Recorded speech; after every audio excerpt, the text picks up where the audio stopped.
کتنے وہ کمینے ہیں جنہوں نے لفظ خطا سے پھر خطا کار بنایا۔ میں کہتا ہوں، میں زندہ خود کہہ رہا ہوں، جب وہ فدق مانگ رہی تھی خطا کار نہیں تھی، نہیں تھی، نہیں تھی۔ خطا پر تھی کا قول تم نے خطا کار کیوں بنایا؟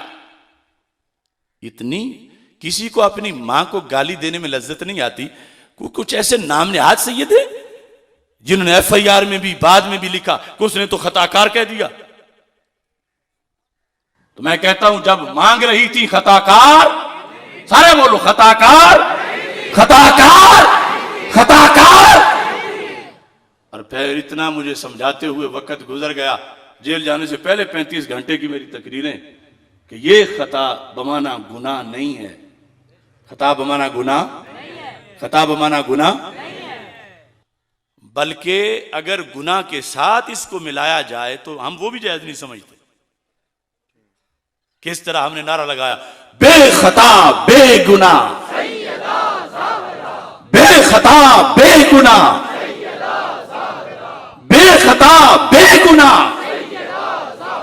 ہم نے تو یہ بتایا کہ جو لفظ خطا گناہ کے ساتھ ملا ہوا ہو، ہمارے نزدیک وہ بولنا بھی جائز نہیں ہے۔ لفظ خطا جو گناہ کے ساتھ ملا گیا ہے، خطا و گناہ، چونکہ اس میں پھر گناہ والی بو آ جاتی ہے۔ تیسرے نمبر پر خطا معصیت نہیں جو یہ میں نے بولا، خطا گناہ نہیں جو میں نے بولا، خطا عیب نہیں جو میں نے بولا جب مانگ رہی تھی۔ وہ کیا ہے؟ اذا حکم الحاکم فاجتہد واصاب فلہ اجران، کہ اجتہاد میں درستگی ہو تو 2 نیکیاں، خطا ہو تو پھر بھی 1 نیکی، گناہ نہیں۔ لہذا جن لوگوں نے خطا کا معنی گناہ کرنا ہے، انہیں میں کہتا ہوں، یہ تمہارا جو گناہ والا خطا ہے، یہ میری عبارت میں مت بولنا۔ میں کہہ رہا ہوں کہ جب مانگ رہی تھی خطا بمانا گناہ پر نہیں تھی، نہیں تھی، نہیں تھی، مانگ رہی تھی تو وہ خطا جو وہ مانا اجتہادی ہے۔ لہذا جس نے لفظ خطا بولنا ہے اور مانا اپنی مرضی سے کرنا ہے، گناہ، عیب، معصیت، وہ پھر میرے لفظوں میں سے لفظ خطا مت حاصل کرے، وہ اپنی کوئی خطا تلاش کرے۔ میرے عبارت میں وہ لفظ ہے جو نبیوں کی بھی شان ہے، اور اس کا معنی گناہ، اور اس کے لحاظ سے جو انہوں نے لیا ہوا ہے خطا پر نہیں تھی۔ جو خطا کا معنی گناہ لیتا خطا پر نہیں تھی، جو خطا کا معنی معصیت لیتا ہے تو پھر خطا پر نہیں تھی۔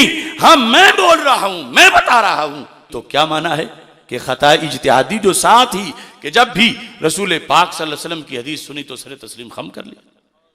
اصل میں گھڑا تھا روافظ نے، وہ چپ کر کے موج سے سو رہے ہیں، اور یہ چلتے چلتے اب آ کے اس کو سبق کو یاد کر کے بیٹھے ہیں، اور لقب جو دیتے آتے ہیں۔